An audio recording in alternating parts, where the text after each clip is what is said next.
Hello, my name is Oriol Sanz. I'm the Director of Orchestral Activities here at the Mid-Wheater School of Music. And today we have Maestro Sewell, the Music Director of the Wisconsin Chamber Orchestra. Hi, Andrew. Hi, Oriol. How are you? Good, good. Thank you for being with us today. Happy to be here.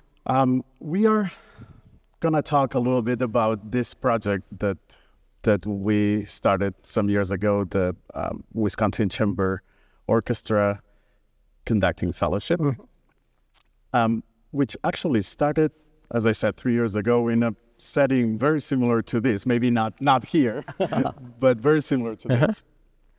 Well, I think, first of all, thank you for having me, and I'm so glad to be a partner with the UW, and particularly you.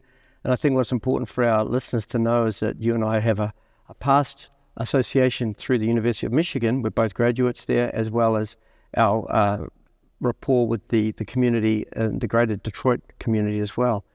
And I think that kind of set the tone for when you came to the Madison 5 years ago, the collaborative spirit that we have enjoyed. And we both see the same vision for the direction of conducting, in a way, yours obviously at the university level and mine in the professional level, but in the same community. And I think what we saw was an opportunity to collaborate and provide additional enhancement of that relationship so that it builds towards the transition from university to the professional world, which we both know can be very tricky.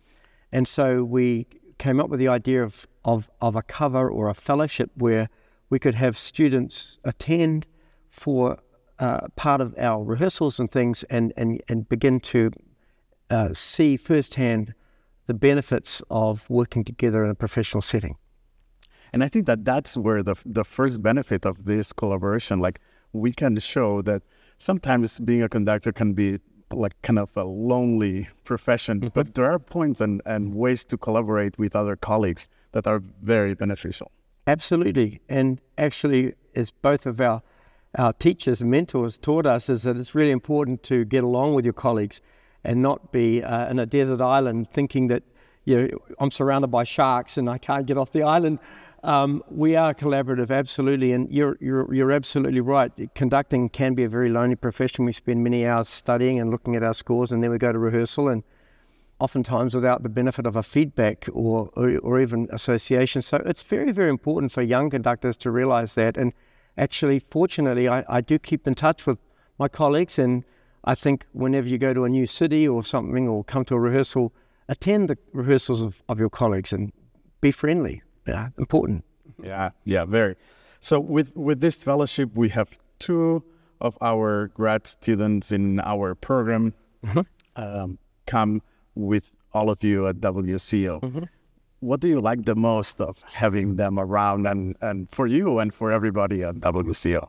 Well, first of all, it's the cover conductor is someone that sits in the audience and is able to analyze and help and give us some feedback as to balance, also can notice things as well as learn. And obviously the word cover means you're covering in case something goes wrong, or in the event of an emergency, they would jump up and do something. That's the idea. Which before COVID, that rarely happened. But we know that since 4 years ago, the chances were that we all have to much more think about that. Yes, and so you have been a cover conductor, I've been a cover conductor. In those situations back then, if the conductor was 5 minutes late, you were on. If the conductor, got a cold, you were on. And so there was always this nervous energy going on, but you always had to be prepared. At the same time, a lot of time, and historically, this is how young conductors got their chance. We know the story of Bernstein, for example, and many, many others. So it's that moment in time where there's a possibility for that. And yes, covering is good for that. So you mentioned the 2 conductors. So we have in our fellowship program, obviously between the university and School of Music and the WCO, we have a stipend that we're able to provide. So it's not for free, it's a stipend. And for that, they attend all of the rehearsals, they come to the concert. They also, in the summertime, they act as a score reader and participate. And then we also do Messiah and Nutcracker as part of the season, not just the Masterworks, which is, okay, that's the cream of the crop. Okay, we all want to, as young conductors, do the classics. But there's a lot of day-to-day operations in an orchestra, such as Messiah, Nutcracker, young people's concerts, educational programs, and pops concerts, which is all part of a season, which most of the time a young conductor will start with. So it's very, very important that not only do you know the classical repertoire, but you need to be able to adjust to these genres. And it's all those things that you just mentioned. It's really hard to have those things at the university. So that they have the opportunity to work on all that repertoire and those circumstances, I think it's very, very valuable. Yes, and to your credit, I remember last year we had a specific class where you brought me in to talk about the Nutcracker and about ballet, because that is probably the one chance that a young conductor will get to work with ballet is the Nutcracker, which we know is a hallmark of many orchestras across the country with the ballet companies. We have been doing it now for 25 years, and before then with the Madison Ballet, it's something that comes around every year, and it's a tricky score. It requires a lot of attention. There's a lot of skill playing in the pit, and I know that with your program you have opera, and the student conductors, the doctoral students, get a chance to perform. Of course, they're already doing all of this at the university situation under your tutelage, which is very, very important, and you get an opportunity as their teacher and mentor to guide them and teach them. And I feel that as a colleague, I'm also able to offer somewhat similar support in the same things that you say. It's like, I'm the uncle, you're the father, I'm the uncle. It's a great team. Well, I agree. I think that's how it works. Great. Sometimes your uncle says something that your father's been telling you for many, many years, and you go, he just told me that. I said, see? So there's no, it's all good. It's a team effort, and I think that, back to your point, so first of all, the Nutcracker and the Messiah are very important for us. And it's also good for the students to become acquainted with the professional musicians in town, because beyond their degree, we don't know where they're going to go, whether they'll stay in town or continue. And they also can learn from those professionals, because they can get tips aside. They can say things about the conductors that maybe they wouldn't hear otherwise, both for benefit and for criticism that can help them. And we're all here to learn. So.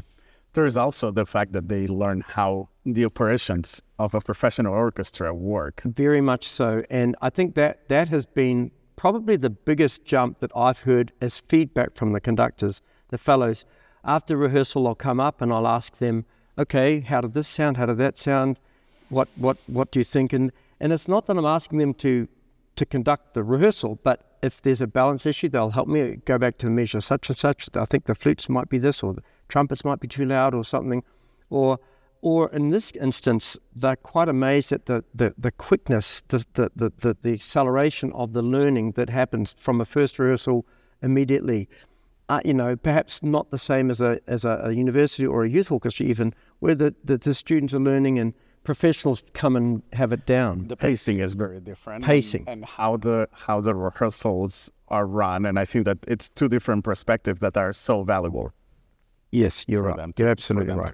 It's kind of like experiencing the professional world while they are in school. Correct. And having tutoring that I think is very, very important for them. Mm-hmm. You also work in California, and you guys conduct in other places. In general, how do you see the orchestral field these days? Well, I think it's a good question. Through COVID, it's made us all reset and think about things. I think the tail is still long. I don't think we're out of the woods yet. I think it's been a long recovery, and it may take 5 to 10 years. I think also it gave a lot of people in the profession a reality check that, is this the profession I want to stay in? I mean, that's one thing.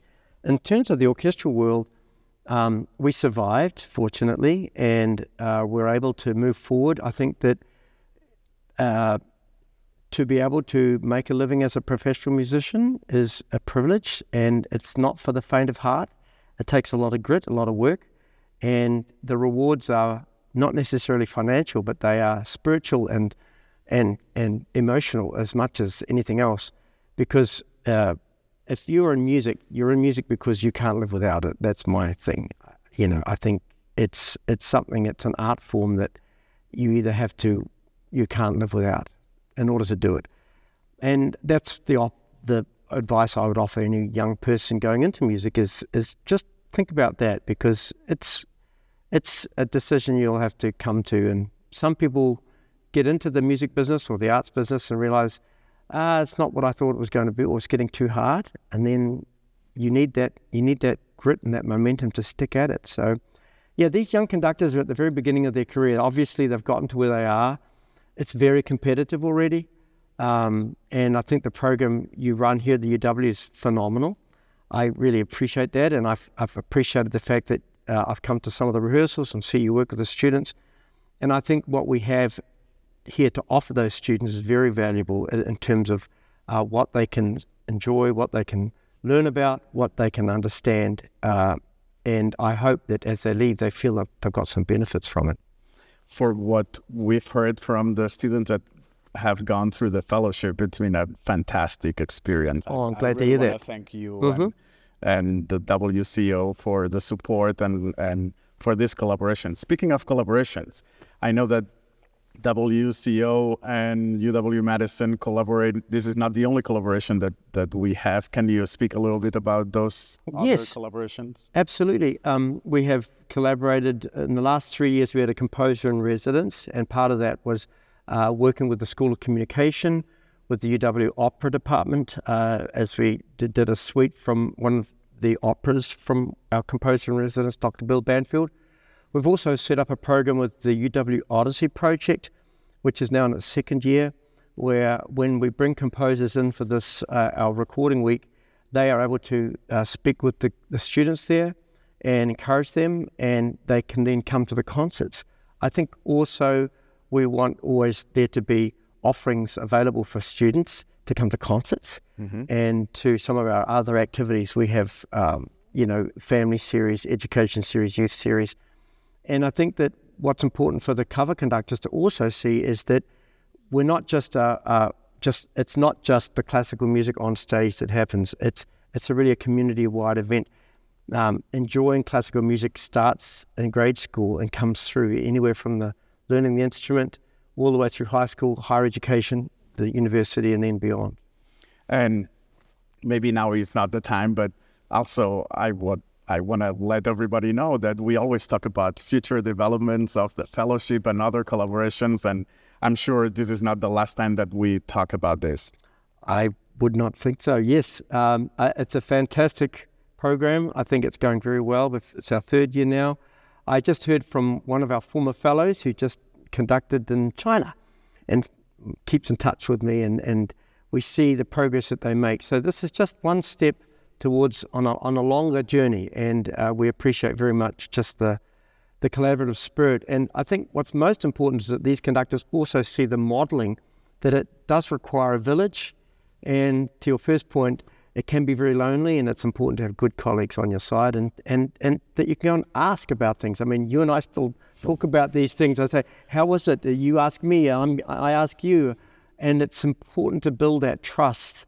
While it's a competitive field, it's really important to have good trust amongst our colleagues. Thank you very much. You're welcome. Thank you.